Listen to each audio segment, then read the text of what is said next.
un peu de zénitude. On a trouvé une petite cachette dans la jungle pour passer la semaine, pour éviter d'aller sur les plages qui sont bondées parce que c'est Semana Santa, donc c'est la semaine sainte et c'est abondamment fêté par les gens. Donc tous les habitants se rendent sur la plage pour fêter la musique, tout ça, toute la semaine. Donc nous, on a décidé de se trouver un petit coin tranquille, de se cacher, laisser ça passer. Puis ça nous a donné un week-end forcé pour relaxer, mais surtout pour faire toutes les petites tâches qu'on repousse toujours à plus tard et qu'on prend jamais le temps de faire. Mais là, on n'avait pas le choix.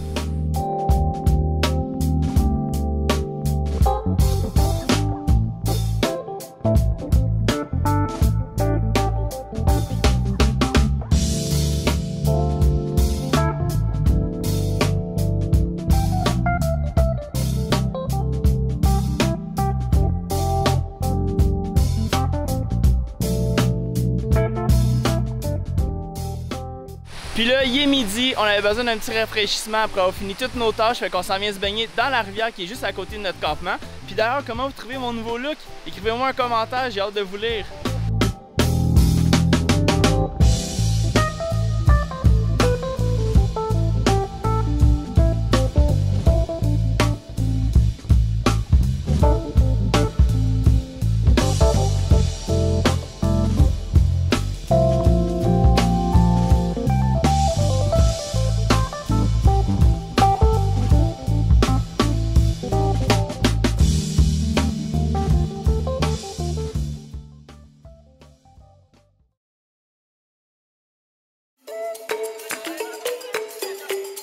Pendant qu'on vivait notre best life à la rivière, il y a eu du mouvement au campement. À notre retour, le propriétaire de la place nous attendait avec une belle surprise. Il nous a invités à le suivre pour aller observer un paresseux qui se prélassait dans un arbre. Bien que les paresseux soient le mammifère emblématique du Costa Rica, ça reste que contrairement aux singes qui se pavanent en pleine ville, ça peut être difficile de les apercevoir par hasard. Heureusement, le propriétaire, lui, il sait où les trouver. Sa propriété apporte super bien son nom. D'ailleurs, il organise des visites guidées pour observer la faune et la flore dans son petit coin de paradis pour tous les voyageurs.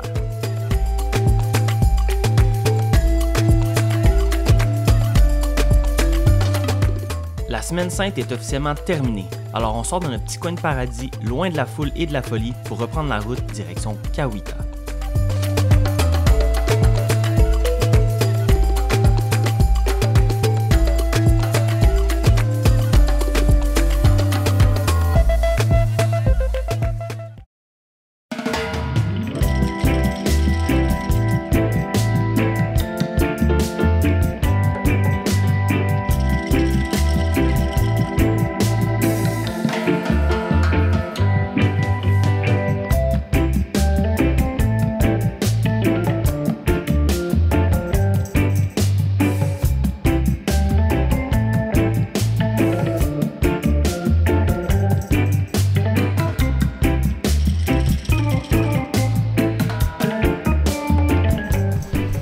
Ça fait quelques temps qu'on est dans le sentier à l'abri sous l'ombre des arbres. Puis là, ça s'est ouvert. Puis on voit Playa Blanca, c'est magnifique la couleur de l'eau. Mais c'est un petit peu stressant parce que juste à côté, il y a un lac qui dit qu'il y aurait peut-être des crocodiles. Donc on reste à l'affût pour ça. On veut en voir un, puis en même temps, non. Fait que c'est un drôle de feeling. Mais sinon, on oublie vite que les crocodiles sont là quand on voit cette vue-là. Là. C'est vraiment magnifique.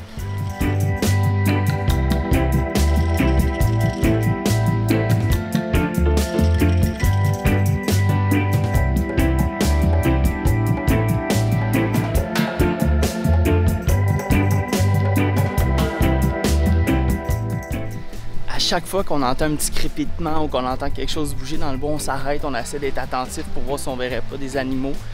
J'ai vu sur des photos en fait qu'il y avait beaucoup de singes ici, mais pas des singes hurleurs, fait que j'aimerais vraiment ça en voir.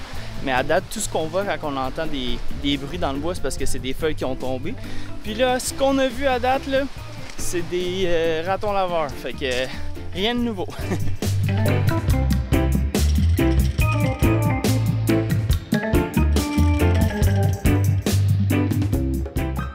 Plus vite qu'on pensait, nos souhaits ont été exaucés parce qu'un petit capucin s'est pointé le nez sur la passerelle.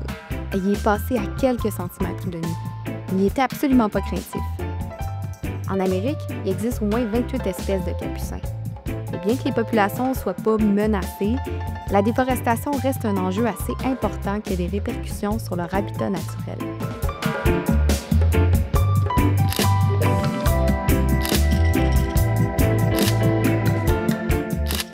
On est rendu à la pointe Kawita, puis on avait vu sur la map qu'on pouvait faire du snorkeling, mais partout dans le parc, c'est écrit en fait que c'est interdit de snorkeler si on n'a pas de guide. Fait que vu qu'on n'a pas pris de guide, malheureusement, on peut pas aller plonger.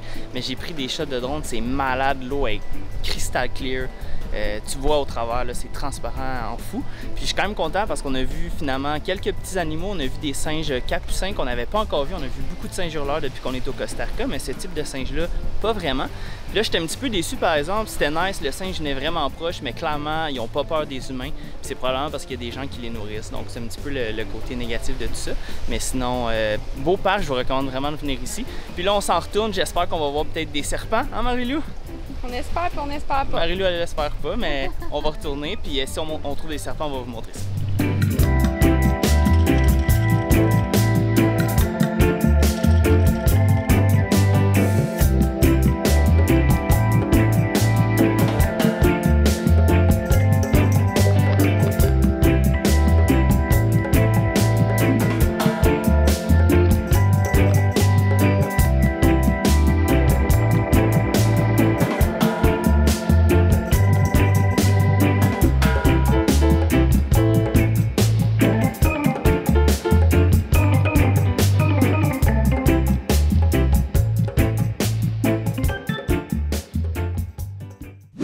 Il est midi tapant, on sort du parc, donc on est parti très tôt ce matin pour éviter la chaleur, surtout pour Lena qui est restée dans l'autobus.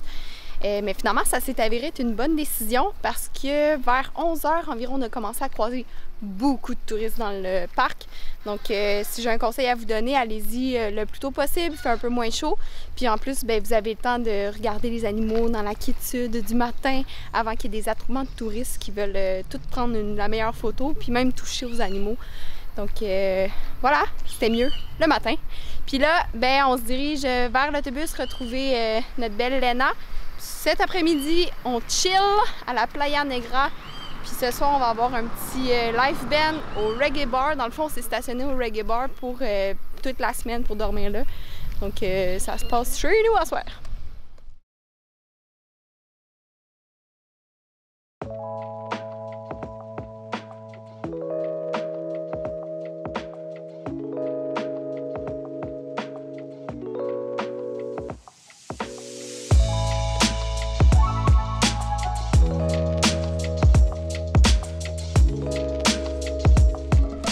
On se trouve à Punta Uva, qui est une des dernières villes au niveau du Costa Rica, du côté des Caraïbes. Puis honnêtement, la semaine a été quand même longue parce qu'on est dans la saison des pluies, puis il a mouillé tous les jours, non-stop, la grosse pluie, tout est mouillé, humidité à 80% et plus. On était un petit peu découragés honnêtement, puis je vous explique pourquoi. C'est que demain, on veut traverser au Panama, puis on a longtemps pensé, est-ce qu'on va au Panama, est-ce qu'on décide de skipper le Panama, parce qu'avec le chien, c'est quand même compliqué au niveau de l'importation, mais on s'est dit, on est là, on y va, puis surtout qu'au Panama, on veut voir l'île de Boca del Toro, où on prévoit aller passer une semaine, puis justement faire du snorkeling, du surf, voir les belles plages. Mais là, pourquoi qu'on était déprimés, justement, c'est que la saison des pluies vient d'arriver ici au Costa Rica. Puis en fait, quand on regardait la température, bien, ça s'annonçait pas mal être la même chose la semaine prochaine pour le Panama. Mais aujourd'hui, le ciel est bleu, il n'y a aucun nuage, c'est super beau. Le soleil fait en sorte aussi que c'est beaucoup moins humide, tout est sec, fait qu'on en a profité pour faire sécher toutes nos serviettes qui avaient pris l'humidité, nos vêtements. Donc ça, c'est super cool. Puis sur le terrain, on a vu plein d'animaux encore une fois. On a même vu des perroquets. C'est la première fois qu'on en voit depuis qu'on est parti. Puis en fait, depuis qu'on est au Costa Rica. Puis là, justement, on va profiter du beau temps. On s'en va faire un petit peu de snorkeling parce que juste sur la pointe, sur la plage de Punta Uva, il y a justement des coraux, puis on peut aller voir ça. Fait qu'on vous amène avec nous.